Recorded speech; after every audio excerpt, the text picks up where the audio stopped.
Assalamualaikum dan salam sejahtera. Tirai pembukaan musim kedua Bantras COVID-19 telah pun dibuka. Bantras sampai tumpas, kita mesti menang. Saya Jananik akan menemani anda selama 30 minit setiap Ahad dan kini saya berada di Pusat Pemberian Vaksin UKM Bangi. Saya akan menyampaikan info-info yang menarik dan terkini berkaitan COVID-19. Umum tahu pandemik COVID-19 bukan sahaja mengancam nyawa dan kesihatan tetapi juga mengubah 360 darjah cara dan gaya kehidupan kita. Bukan hanya di Malaysia tetapi di seluruh dunia. Kesihatan dan kesejahteraan negara bukan hanya bergantung kepada pengorbanan petugas barisan hadapan tetapi juga tanggungjawab seluruh masyarakat. Untuk paparan pertama minggu ini, saya akan bawa anda untuk meninjau rutin harian para doktor dan juga para petugas kesihatan di Makmal Hospital Tengku Ampuan Rahimah Klang. Wartawan kami ada laporannya. Saksikan. Makmal Patologi Hospital Tengku Ampuan Rahimah Kelang atau HTAR memainkan peranan penting dalam usaha membendung penularan pandemik COVID-19, antaranya menerusi surveilan penyakit, penyiasatan wabak, ujian analitikal dan diagnostik. Malah teknologi mesin yang digunakan di Makmal HTAR adalah antara yang terbaik di Malaysia.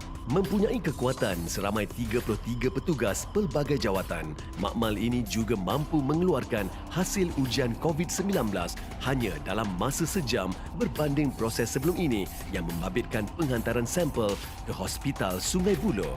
Bersama Dr. Rosmani Ismail daripada Jabatan Patologi HTAR. Kita memulakan ujian RTK, Rapid Test Kit, iaitu untuk menguji kehadiran antigen bagi SARS-CoV-2. Kita melakukan ujian seterusnya iaitu menawarkan ujian Rapid PCR dengan menggunakan mesin Gene Expert dan EasyNet, iaitu ujian yang berasaskan Rapid PCR. 1 jam kita boleh memperolehi keputusan ujian PCR. Dan yang terbaru adalah untuk menjalankan ujian RT-PCR. Mesin ni memang fully automated menjalankan tugas extraction, amplification dan juga detection of COVID-PCR yang mempunyai sensitivity dan specificity almost to 99%. Dari segi perjalanan tugas, bermula dengan shift pagi, untuk pegawai sains mikrobiologi kena memastikan berapa sampel yang patut diuji pada hari tersebut. Mereka juga kena memastikan kawalan mutu akan dijalankan sebelum ujian PCR dijalankan ke atas sampel pesakit. Bagi juruteknologi makmal perubatan, mereka akan pass over berapa banyak sampel yang perlu dijalankan pada pagi tersebut dengan mengambil kira sampel yang diterima pada waktu malam.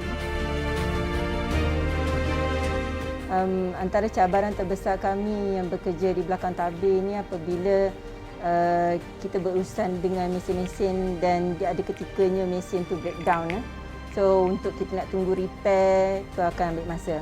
Itu pertama. Dan keduanya, kalau ada tiba-tiba lambatkan search of number of samples, tu kadang kita tak jangka kapasiti kita. Saya harap kita semua eventually akan belajar untuk hidup bersama dengan COVID. So saya rasa akan datang kita tak perlulah nak pakai mask ni lagi dan kita sebenarnya dapat menjaga keluarga kita dan orang-orang yang tersayang dekat dengan kita. Sentiasa bermain dengan virus demi tugas dan tanggungjawab. Pengorbanan mereka tiada nilainya. Hargailah pengorbanan mereka. Caranya mudah. Hanya patuh SOP yang ditetapkan.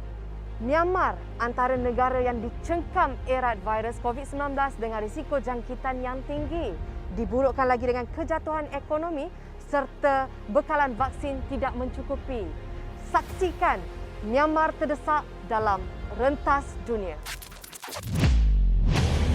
Myanmar terus bergolak sejak tentera mengambil alih kuasa Februari lalu yang memberi kesan terhadap sistem kesihatannya sekaligus memburukkan lagi kes jangkitan COVID-19 apabila petugas medikal mogok kerana menentang rampasan kuasa yang menjatuhkan Aung San Suu Kyi.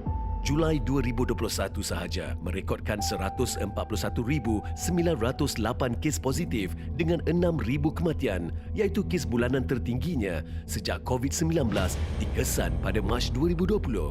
nasib tidak menyebelahi Myanmar yang masih menantikan 6 juta dos vaksin daripada China ketika ia berdepan gelombang ketiga COVID-19. Sehingga 3 Ogos 2021, sebanyak 4,713 kes baru jangkitan dan 312 kematian direkodkan, menjadikan jumlah keseluruhan kes positif mencecah 311,067 dengan 10,373 kematian. Namun sehingga 21 Julai 2021, hanya 1.8 juta daripada 54 juta penduduknya telah divaksin sepenuhnya. China pula bertindak membekalkan 10,000 dos vaksin COVID-19 kepada pemberontak Myanmar di selatan sempadannya dalam usaha Beijing mengekang berlaku kebanjiran penduduk untuk cuba lari daripada wabak. Ia bagaimanapun tidak memadamkan kegusaran akibat penangguhan program vaksinasi dan buruan terhadap para doktor pro-demokrasi oleh rejim yang memungkinkan Myanmar menjadi negara super spreader COVID-19 sekaligus menyeret rantau Asia Tenggara ke ambang maut.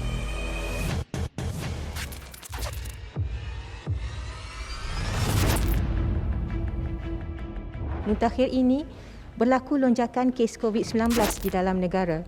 Statistik menunjukkan bahawa majoriti kes tertumpu di Greater Klang Valley iaitu di Selangor, Kuala Lumpur, Putrajaya dan Negeri Sembilan. Sekiranya kes baru semakin meningkat, maka secara tidak langsung kedatangan pesakit ke CAC Physical turut meningkat. Pada awal bulan ini, 4 hari bulan 8, jumlahnya meningkat sehingga 19,819 pesakit. Di Greater Klang Valley, kedatangan harian pesakit di Lembah Kelang adalah amat tinggi. Di Selangor sahaja kedatangan harian pesakit ke CAC Physical adalah seramai 30,000 orang pesakit, manakala di Kuala Lumpur 10,000 dan Negeri Sembilan 4,000 pesakit. Peningkatan ini telah melepasi kapasiti maksimum CAC Physical di Greater Klang Valley. Justru pada 23 Julai 2021 di bawah teraju Komandan Greater Klang Valley Special Task Force iaitu Datuk Dr. Chong Chi Kiong, CAC Virtual diwujudkan. Semua individu yang positif COVID-19 tidak perlu lagi hadir ke Pusat Penilaian COVID-19 ataupun CAC. Ianya adalah usaha untuk mengurangkan beban kepada sistem penjagaan kesihatan, mengurangkan kesesakan di CAC Physical di Greater Klang Valley dan pesakit kategori 1 dan 2 dengan gejala ringan boleh kekal dengan selesa di rumah sambil menjalani pemantauan kendiri. Bagaimanakah pemantauan dilakukan melalui CAC Virtual? Mereka boleh berkuarantin di tempat kediaman, manakala digital HSO akan dikeluarkan melalui MySejahtera dan pesakit hanya perlu melengkapkan Home Assessment Tool ataupun HAT di dalam aplikasi MySejahtera, dan jika gejala semakin teruk, mereka perlu hadir ke CAC Physical atau jika berlakunya sebarang kecemasan, mereka boleh pergi ke hospital dengan kenderaan sendiri.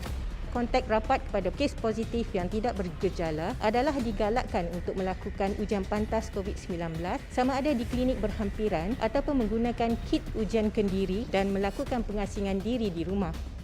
Kelekaan sebahagian masyarakat terhadap bahaya jangkitan COVID-19 sehingga mula ambil mudah terhadap pentingnya pematuhan SOP hanya akan mencecaskan usaha memerangi musuh tidak kelihatan ini. Apa tidak cukupkah dengan peningkatan kes jangkitan harian sebagai bukti? Atau anda memang sedia mengorbankan nyawa orang yang disayangi? Terdapat kebanjiran pesakit yang ramai pada satu ketika di Jabatan Kecemasan dan Trauma.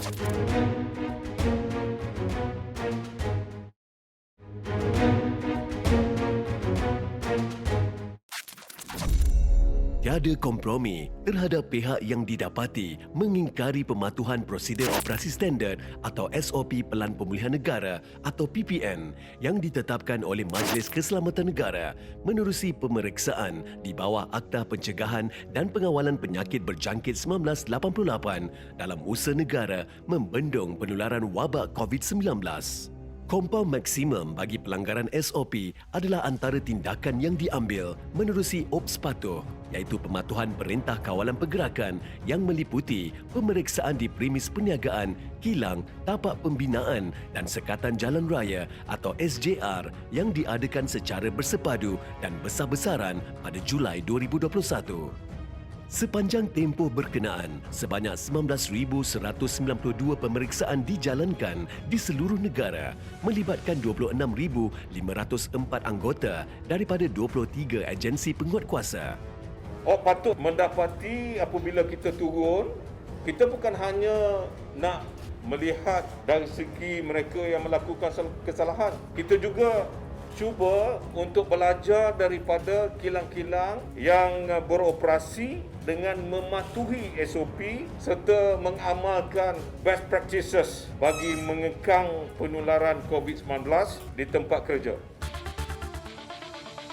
Sementara itu, taktik satu sindiket pelacuran dalam talian yang menggunakan khidmat transporter bagi menghantar wanita warga asing kepada pelanggan dibongkar bahagian judi, maksiat dan kongsi gelap atau D7 Jabatan Siasatan Jenayah Kontijen Kuala Lumpur semasa Perintah Kawalan Pergerakan atau PKP 3.0. Sindiket ini dikesan mengiklankan perkhidmatan haram mereka menerusi media sosial termasuk aplikasi WhatsApp dan Telegram dengan transporter dibayar RM50 bagi setiap penghantaran ke lokasi pelanggan. Dalam operasi patuh dan pantau, kita telah dapat menyerbu sebuah tempat yang dijadikan port bagi menempatkan wanita-wanita yang tidak bermoral yang menjalankan kegiatan-kegiatan pelacuran bagi menarik pelanggan melalui media sosial. Jadi bagi pihak polis ingin menasihatkan kepada orang ramai di luar kerana wanita-wanita seperti ini membawa berbagai-bagai penyakit. Selain daripada penyakit-penyakit HIV, mereka juga kemungkinan ada COVID-19. Jadi kita akan bawa balik wanita ini untuk dites dan akan ditempatkan di rumah-rumah perlindungan wanita. Masih bersama saya Jana Nik dalam Banteras COVID-19.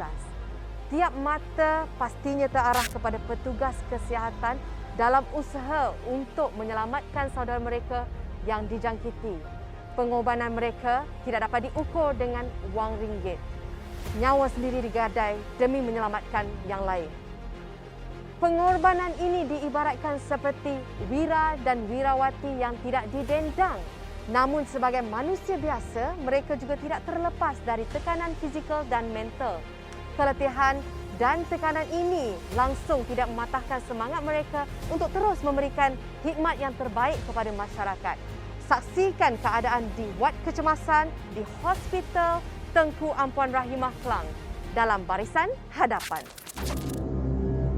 Senario wajah lesu pesakit yang bersesak di lobi dan katil yang memenuhi sehingga ke ruang luar Jabatan Kecemasan Hospital Tengku Ampuan Rahimah Klang atau HTAR masih jelas di fikiran. Apa yang telah berlaku sebenarnya? Bersama pakar perubatan kecemasan dan trauma, Dr. Muhammad Khalis melihat kembali kejadian yang menggemparkan itu. Berkaitan video yang tular di sosial media, apa yang berlaku, terdapat kebanjiran pesakit yang ramai pada satu ketika di Jabatan Kecemasan dan Trauma. Sebanyak memberi cabaran kepada petugas-petugas untuk memberikan perawatan terhadap pesakit-pesakit ini. Di samping itu, keadaan di wad juga penuh menyebabkan pesakit-pesakit yang perlu dimasukkan ke wad masih lagi terkandas di Jabatan Kecemasan dan Trauma. Sehingga ke hari ini, pesakit COVID-19 yang berada di bawah siliaan Jabatan Kecemasan dan Trauma dianggarkan berjumlah 402 orang. Sekarang kita lihat ini adalah salah satu pasien COVID kategori kelima lah. So yang memerlukan bantuan ventilator ataupun bantuan alat pernafasan. Selain daripada kami menerima pesakit yang hadir sendiri dan memerlukan rawatan akut di Jabatan Kecemasan dan Trauma, kami juga menerima kes-kes rujukan COVID-19 daripada CAC sekeliling Klang. Akibat lonjakan pesakit pada satu ketika, kaki tangan terpaksa bekerja lebih keras untuk memberikan perawatan yang terbaik kepada pesakit-pesakit COVID-19. Susulan kejadian, pihak hospital telah mengambil tindakan drastik bagi mengawal kebanjiran pesakit COVID-19. Ini termasuk menutup kompleks rawatan harian bagi menempatkan pesakit yang memerlukan rawatan seraya mengurangkan kesesakan di unit kecemasan dan trauma hospital berkenaan. Pelbagai usaha proaktif telah dilakukan oleh pihak hospital, antaranya penutupan kompleks rawatan harian untuk memberikan kawasan perawatan untuk pesakit COVID. Selain pada itu, kita juga ada bekerjasama dengan pelbagai fasiliti lain, contohnya MAEPS, Hospital Angkatan Tentera Tempur Mizan dan juga Hospital Pakar Kanak-kanak Universiti Kebangsaan Malaysia untuk menempatkan sebahagian pesakit kita untuk dipindahkan ke fasiliti berkenaan untuk diberi rawatan. X-ray boleh lagi tak? Untuk kategori 3, yang ini adalah pesakit yang bila kita buat X-ray, ada tanda-tanda yang kita ni di paru-paru. Untuk pesakit COVID, pada permulaan mereka akan disaring dan kemudiannya mereka akan dilihat oleh pegawai perubatan, diberi rawatan awal seperti steroid, anti-inflamasi dan juga pada pesakit yang memerlukan rawatan oksigen, mereka diberi bantuan oksigen. Saya amat berharap kepada masyarakat di luar sana untuk jaga SOP. Sukarelawan-sukarelawan di luar sana yang ingin menyumbang kepada Jabatan Kecemasan dan Trauma Hospital Tengku Ampuan Rahimah Kelang boleh melalui PRO Hospital Tengku Ampuan Rahimah Kelang. Saya pun terperanjat sangat bila diorang datang.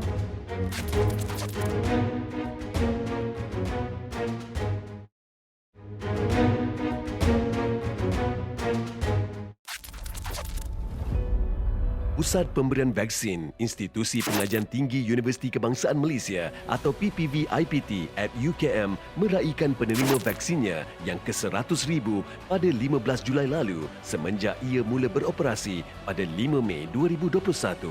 Bukan sekadar IPT, pembabitan UKM dalam menyokong usaha negara mencapai imuniti kelompok bagi membendung penularan wabak COVID-19 turut menyelahkannya sebagai sebuah universiti yang mesra komuniti.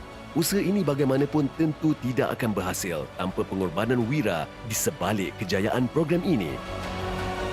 Dalam konteks pemberian vaksin ini, kita telah pun berjaya laksanakan melibatkan dua kategori iaitu penerima dos pertama dan juga penerima dos yang kedua. Proses vaksinasi dijalankan dengan cepat dan profesional dan insya-Allah kita akan teruskan proses pemberian vaksin di Dewan Gemilang ini untuk pada masa-masa yang akan datang.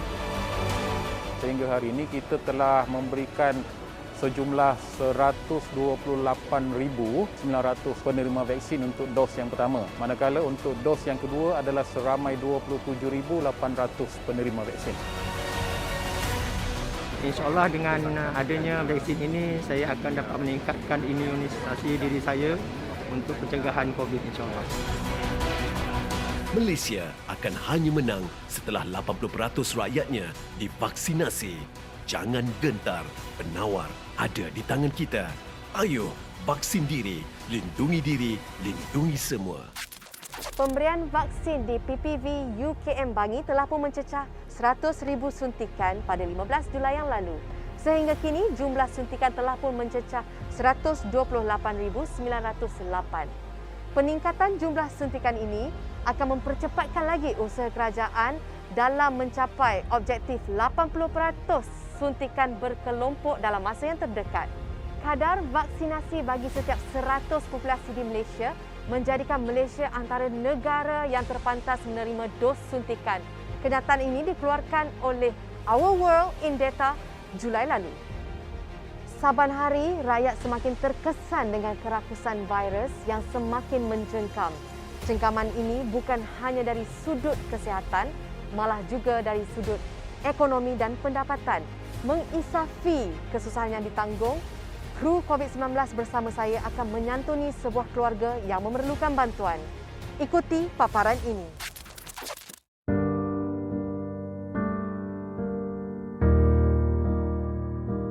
Masa COVID ni memang terkesan teruk, sangat teruk.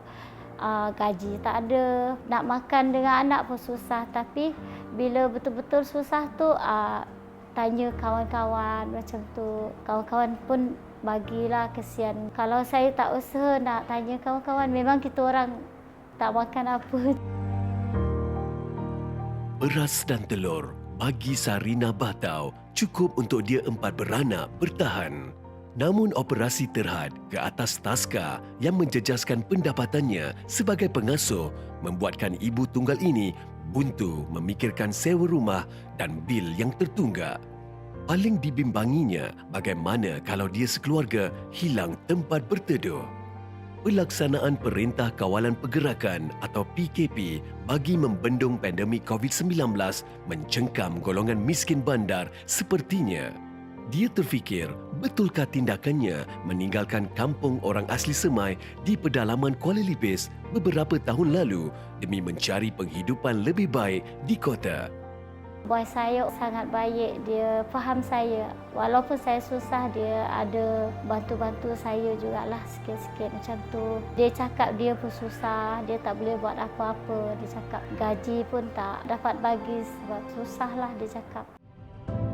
Kisah Sarina meraih perhatian Finas yang bersama hos Bantras COVID-19, Jana Nik, menyantuni keluarga ini di Bandar Seri Damansara Selangor bagi menyampaikan sumbangan antaranya berupa bakul makanan. Kita di sini untuk menghulurkan bantuan kepada keluarga yang memerlukan kepada Puan Sarina. Sekarang saya bersama dengan kru Bantras COVID-19 dan juga Finas. Dalam kotak ni ada keperluan-keperluan asas.